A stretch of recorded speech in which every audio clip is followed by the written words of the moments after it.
This is the 2024 Isuzu D-Max V-Cross. It is the Z Prestige variant. The top end has a few new bits. I'll tell you all about it in this video.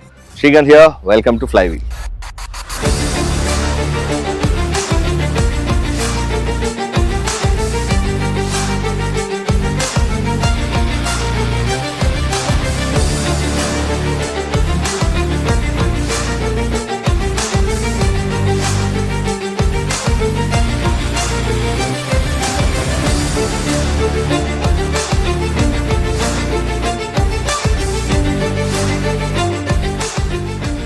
Now to a different location because this thing can take you places.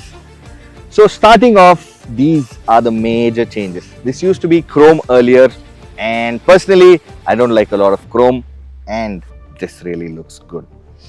This has been not blacked out, grayed out we can say. So it has grey inserts all over instead of chrome. Even this garnish gets grey. This gets a grey finish. Only a patch of those white in a matte finish is what you see in the front. Only the headlight and the Isuzu logo still gets a little bit of chrome. That actually gives a very rough and nice look and feel to the car. Coming to the sides, even the wheel arches get this grey finished claddings, which makes it look even better. And to top it all off, it gets a grey roof rail and shark fin antenna as well. So basically what they've done is to give this an even more premium feel. These things have been changed on the Z Prestige variant. Of course, if you delete a lot of chrome, you will need to have some change on the wheels too. This gets 18-inch alloys that are in matte black and really looks good. But sadly, this gets a highway terrain tire as stock, which is good if you're using it in the city or just highways. But if you're coming to places like this on the outdoors, a 80 tire would fare much better in these conditions. V-Cross is the only 4x4 that I know that comes standard from the factory fitted with a bash plate that protects the engine bay. And that really helps when you're going on trails and off-road. The interior feels very plush now with a lot of leatherette or soft touch panels, which is great. And it also gets a 9-inch infotainment system from Blaupunkt, which has Android Auto and Apple CarPlay, which definitely makes a lot of sense. Additionally, it gets a reverse parking camera that gives you good coverage and clarity, which is very useful for a car of this size, especially if you are parking in the city or coming out on the trails. The seats are dual tone. It feels a little more premium, and of course this system has 8 speakers. 2 of them on the dashboard, 2 on the front doors, 2 on the rear, and 2 of them on top right here, which gives a nice surround sound. Now it gets a better recline angle than earlier. That's what Isuzu claims. And a center armrest along with a 3-point center seat belt. So that's good in terms of safety. It also gets ISOFIX seat mounts, a USB charging port, cup holders, but misses out on rear AC vents. This 1.9 liter diesel motor might look a little small in this engine bay, but it does its duties. It gets a bump of 13 bhp and 10 Newton meter over the previous generation, which is good. This is BS6 phase 2, that's what Isuzu calls it.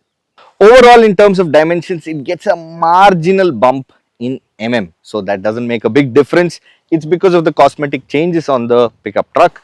And again, this gets grey, nice V-Cross badging on this, which used to be at the rear as well, but now it's deleted. You get the 4x4 badging on the side, and of course you see the flex here. This is because of the articulation that's going to happen if you take to a place like this. Pretty good, but is it enough? Let's see if on the drive. Let's go off-road. Putting it into drive. Starting off, I have not engaged 4 high yet because I know this can easily take up bad roads and no roads as well. Unless you really need all the 4 wheels to be powered, you don't need to shift to 4 high. It even made up a small hill without any trouble. Moving on, this is a trail that leads to where we are going for the shoot. Fun place, it's a long car. The first thing that you will have to notice are the overhangs, because this is a pickup, it's longer. The front and the rear will have a lot of overhangs, that is the distance from the wheel, so that makes it a little hard to go across big obstacles. At the same time, the breakover angle, that's the angle that is at the bottom in between the two wheels, the front and the rear axle. That is where you tend to scrape the underbelly because it's quite longer. That's why short wheelbase vehicles like the Jimny or the Thar are way better for hardcore off-road usage. Now there's a steep obstacle. Let's see if it can. No, it didn't scrape anywhere. Smooth without even switching into 4 high. But just to get a feel, let me switch it.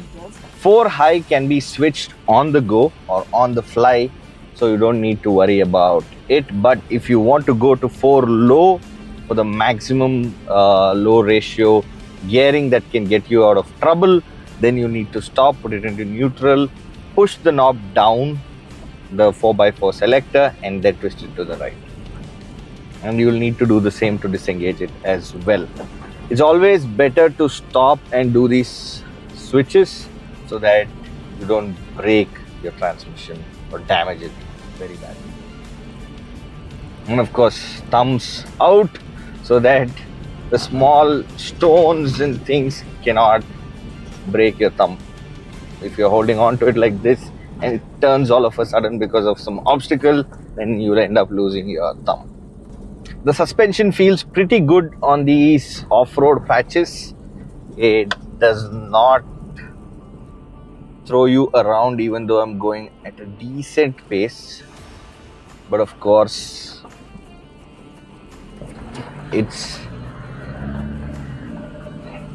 the rear has blades and they often tend to be a bit bouncy. Let's see how it performs on the highway and in the city. Now on the highway, the Isuzu D-Max feels sorted as long as it's a good, smooth road. But the moment it gets wavy or bumpy, it starts to bounce a lot if there is not enough weight. Now keep in mind that this is a pickup truck. So if you have about 100 or 200 kilos of load in the load bed and you're 4 people, this is going to be much more comfortable. When I say comfortable, the ride will be much more smooth and soft. But now it is stiff. At the same time, it throws you around a lot. So that is one thing on the highway.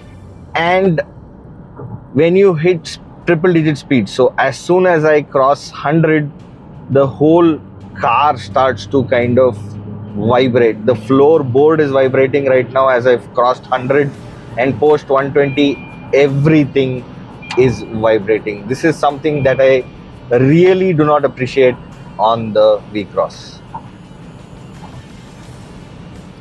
At sedate speeds, for example, the speed limit is 100 on this road, and I've set it to 95, and this goes pretty smooth. It's comfortable. There's no worries. In terms of stability, if you're doing fast lane changes at quicker speeds, it gets a little, you get a little thrown around basically inside the car. So that is one thing. That is something you expect when it's a ladder frame chassis and it's a tall vehicle. As my colleague Rolvin pointed out right now, there is a lack of power in the car, which I mentioned a bit earlier. But imagine when I said 4 people and a lot of luggage in the tub, this sure isn't going to be a very smooth ride. So that is also something that we need to keep in mind.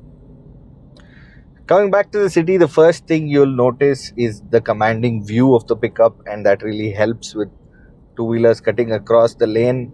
And it's quite easy to drive even though the size is big.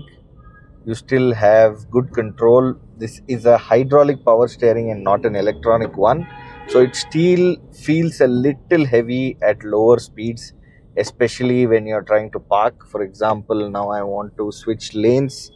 it is quite heavy. One thing you need to keep in mind is the rear load bed, the tub, which extends. You can still see it in a rear view as long as you don't put any canopy over the load bed, and you get good visibility from the mirrors as well. So if you keep an eye out for everything, it is comfortable to drive. Another thing is the dead pedal, which I have a lot of complaints about. The angle is very steep, so it is not comfortable, especially even if you are driving more than 10 minutes. It gets a little annoying. I usually keep it right next to the dead pedal to give my ankle the comfort that it needs. So cities or highways, that's going to be troublesome. The auto start stop function is available on this new variant, but the thing is, doesn't seem to work. Usually I would prefer it turn on in the drive mode itself. I'm not sure if it even works when I put it on neutral, but as far as I see it, it hasn't worked. I've been driving this for the last almost 9 days now, and it really doesn't make my journey any easier. Okay, this is a small road, so they have a height barrier that goes through. That's our entire experience with the Isuzu D-Max V-Cross in its new top-end variant, the Z Prestige. We've covered off-road, trails, on-road, highways, and the city, and we've done a bit of articulation, etc. on this. So, what do you think of this pickup truck? Will you buy it over its competition? Let us know. Srigan signing off. See you in another video. Bye bye.